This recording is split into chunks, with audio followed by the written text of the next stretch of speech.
Hi guys, good evening all of you. आज हम इस वीडियो में एक चर्चा करेंगे यूपीपीसीएल न्यू वैकेंसी को लेकर के, क्योंकि काफ़ी बच्चों ने हमसे कमेंट में पूछा था कि सर न्यू वैकेंसी आएगी या नहीं आएगी, क्योंकि उनको लगता है कि जब यूपीपीसीएल में निजीकरण का मुद्दा चल रहा है तो सरकार कहीं उसे निजी क्षेत्र में ला रही है तो हो सकता है वैकेंसी दे या न दे। इस बात को लेकर के बहुत चिंतित हैं वो, और हो सकता है उनका ये भी प्रश्न हो कि हम यूपीपीसीएल की तैयारी करते रहें और उसमें वैकेंसी ना आए तो उनकी जो प्रिपरेशन जो है बेकार चली जाए। तो इसलिए ये वीडियो मैंने उनके लिए बनाया है, तो वो परेशान ना हो कि यूपीपीसीएल में ऐसा सोच रहे हों कि निजीकरण के प्रोसेस में ये वैकेंसी ना आए। ऐसा कुछ नहीं है। कुछ गोपनीय जानकारी है उसे मैं आपको शेयर कर दूं कि 2022 में वैकेंसी आना तय है, लेकिन कब आएगी अभी इस पर कोई विशेष सूचना नहीं मिल पा रही है। लेकिन हाँ, जहाँ तक मेरा अनुमान है कि जून से पहले तो मुझे लग रहा है कि वैकेंसी नहीं आ पाएगी, लेकिन जून के बाद आने की संभावना रहेगी। उसमें भी देखिए एक वैकेंसी आई थी आपकी 4102 पदों पर। इसके बारे में मैं आपको थोड़ी चर्चा कर लूँ। जैसा कि आप देख पा रहे होंगे, विद्युत सेवा आयोग ने ये आपका जो है एक तकनीशियन लाइन यानी टेक्नीशियन लाइन के पदों पर 4102 पदों पर वैकेंसी निकाली थी। और ये वैकेंसी कब आई उसको भी मैं आपको दिखा देता हूँ थोड़ा सा। इस पर विशेष चर्चा, इस पर मैंने एक निष्कर्ष निकाला है कि जैसे आप देख पा रहे होंगे यहाँ 8 मार्च 2019 को ये वैकेंसी आई थी। अब बात आती है 19 के बाद। अभी इस पर जो है देखिए, जो आपका फॉर्म भरने की जो थी 8 मार्च 2019 में वैकेंसी आई थी आपकी। और उसके बाद आप देख रहे होंगे कि इसमें ऑनलाइन फॉर्म भरने की जो तिथियां थी वह आप यहाँ देख रहे होंगे 1 अप्रैल 2019 से इसमें फॉर्म भरना शुरू हो गए थे। और इसकी जो लास्ट डेट थी वो 1/5/2019 तक फीस सबमिट करने की लास्ट डेट थी। अब यहाँ आपको ध्यान देने वाली बात यह है कि जिन बच्चों ने इसमें फॉर्म डालना था उनको इसमें फॉर्म डाल लिया होगा उन्होंने। इसके बाद एक नोटिस जारी होता विद्युत सेवा आयोग की तरफ से। देखिए विद्युत सेवा आयोग ने देखिए कि नोटिस जारी किया था Uttar Pradesh power corporation limited तथा इसकी सहयोगी विद्युत वितरण कंपनियों हेतु।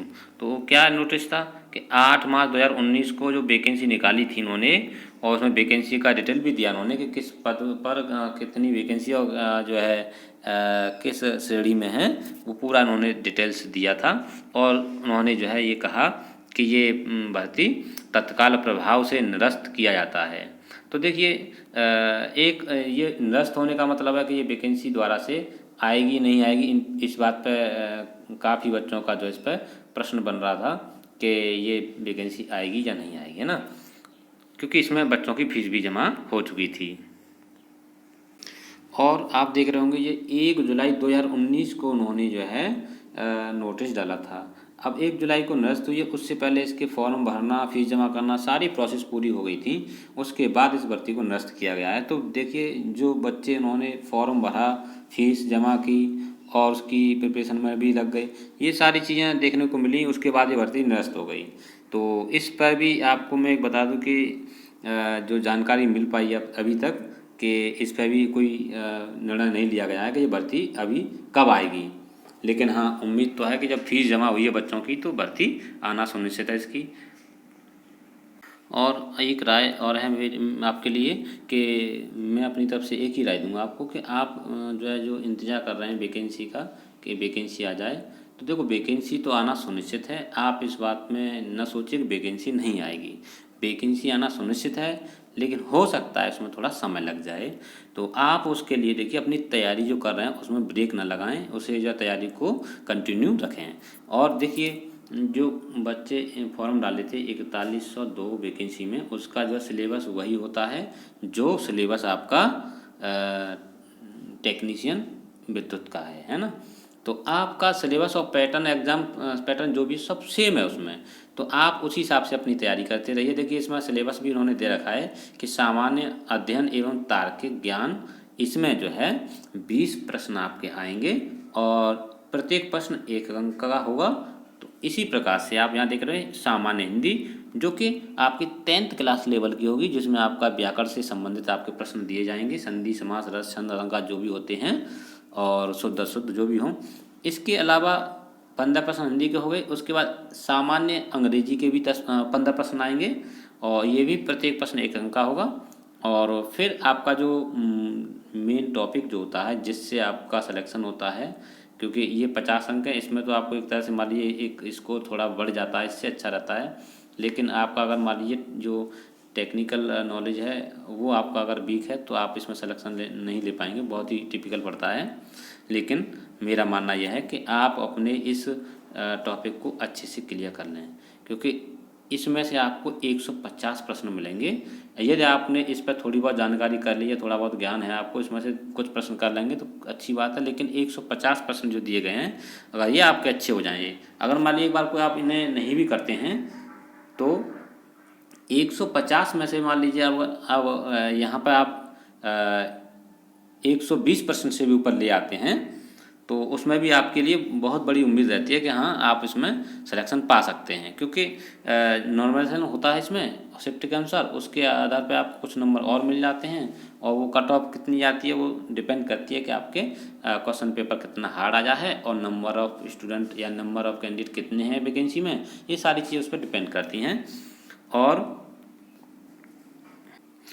आप इसमें मेरे हिसाब से तैयारी करें टेक्निकल जो सब्जेक्ट आपका वो डिवाइस के अनुसार करें। जैसे मान लीजिए आपका ट्रांसफार्मर से क्वेश्चन बनते हैं तो ट्रांसफार्मर के पूरे संरचना के बारे में आप पढ़ लीजिए। आपका जनरेटर है, डीसी शंट मोटर है, ये जितने भी आपके डिवाइसेज हैं इनको डिवाइस के पूरी संरचना के बारे में, उनका क्या पूरा होता है वो पूरी अच्छे से गहराई से आप स्टडी करिए डिवाइस के अनुसार। अगर आप जैसे मल्टीपल चॉइस क्वेश्चन होते हैं ना, बहुविकल्पी, ऐसे उन्हें तैयार करते हैं तो उनसे इतना अच्छा नहीं आपका नॉलेज रहेगा। लेकिन आप डिवाइस के अनुसार पढ़ते हैं, पूरा उसका डिस्क्राइब पूरा करते हैं, उसको अच्छे से समझते हैं, उसके कौन सा पार्ट कैसे बनता है, उसमें कहाँ यूज होता है, क्या उसका वर्क होता है, और ऐसे करके आप इनमें तैयारी कर लीजिए। और दूसरी बात ये होता है देखिए कि यहाँ आपका नेगेटिव मार्किंग जो होता है वो 1/4 रहता है। कुछ बच्चों का प्रश्न रहता है कि सर नेगेटिव मार्किंग है इसमें, तो क्या हम, जैसे कुछ प्रश्नों में डाउट रहता है, उन्हें प्रश्नों को हल करें या नहीं करें। तो मैं आपको एक ही राय दूंगा, देखिए कि जैसे एक प्रश्न आता है आपका, बढ़िया प्रश्न भी है और एग्जाम में लगभग आता भी है वो, कि आपके बाइंडिंग के बारे में पूछ लेता है कि बाइंडिंग कितने प्रकार की होती है या कौन कौन सी बाइंडिंग होती है, इन पर प्रश्न बनता है। तो आपसे ऐसे पूछ लिया कि बाइंडिंग कितने प्रकार की है, तो आप जानते हैं देखिए कि आपने नाम भी पढ़े होंगे, वेब बाइंडिंग है और एक आपका जो है और लैप बाइंडिंग है। तो आप जैसे मान लीजिए उसमें आपको 2 टाइप तो पता है आपको बाइंडिंग की, लेकिन उसमें ऑप्शन दे रखा है 1 प्रकार की होती है, 2 प्रकार की होती है, 3 प्रकार की होती है, 4 प्रकार की होती है।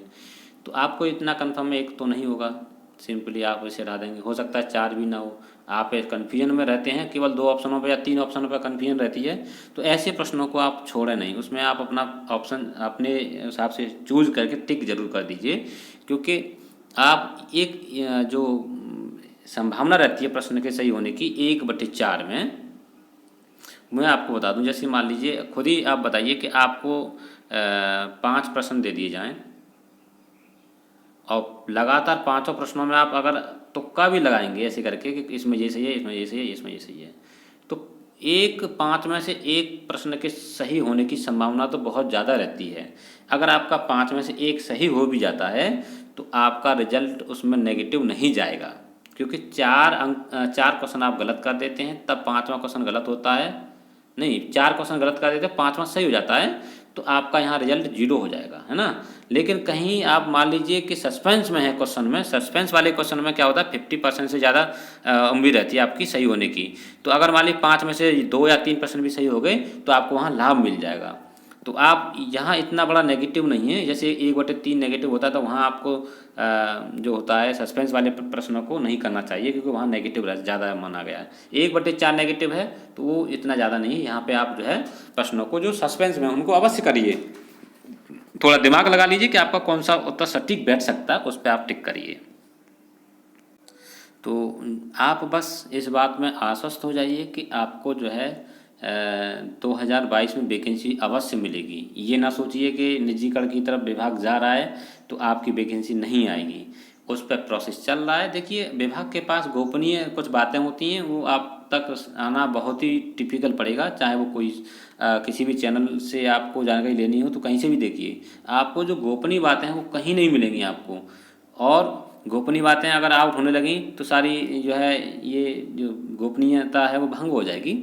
लेकिन हाँ, कुछ बातें होती हैं लीक हो जाती हैं तो वो अपने माध्यम से शेयर कर देते हैं आपको कि हाँ ये चीज़ होने वाली है, संभावना रहती है उसमें। क्योंकि सरकारी वर्कों में आप देखते हैं कि वर्क होने का जो प्रोसेस है वो आप जानते ही हैं कि जैसे कह दिया कि वैकेंसी आने वाली है 1 महीने में आ जाएगी, लेकिन हो सकता है आते आते आपका 2 महीने लग जाए, 3 महीने लग जाए, क्योंकि सरकारी कार्य हैं उसमें लूज तरीके से कार्य किए जाते हैं, उसमें इतना सिस्टम नहीं रहता अच्छा कि हाँ एकदम जैसे कहते हैं ना प्राइवेट फील्ड में जो वर्क होता है एकदम तीव्र गति के साथ, ऐसा नहीं होता यहाँ पर। बाकी जैसे मान लीजिए कोई भी न्यू अपडेट आती है वैकेंसी से संबंधित कि वैकेंसी आने वाली है या वैकेंसी का नोटिफिकेशन आने वाला है या जो भी है, तो वैसे जैसे ही मुझे कोई सूचना मिलती है मैं तुरंत उस पर वीडियो अवश्य बना के डालूंगा। तो उसके लिए आप मेरे चैनल को सब्सक्राइब जरूर कर लीजिए, जिससे कि आपके पास नोटिफिकेशन पहुंच जाए कि हाँ वीडियो आ गई और आप उसे देख सकें आपकी जानकारी के लिए। और वीडियो अच्छा लगा हो तो वीडियो को लाइक अवश्य करें और अधिक से अधिक शेयर कर दीजिए, जिससे सबको जानकारी हो जाए कि वैकेंसी आनी है लेकिन अभी परेशान ना हो। तो वीडियो अच्छा लगा तो लाइक अवश्य करें और चैनल को जरूर सब्सक्राइब कर लीजिए, जिससे आने वाली वीडियो का नोटिफिकेशन आपको मिल जाए। मिलते हैं नेक्स्ट वीडियो में। Thanks for watching this video.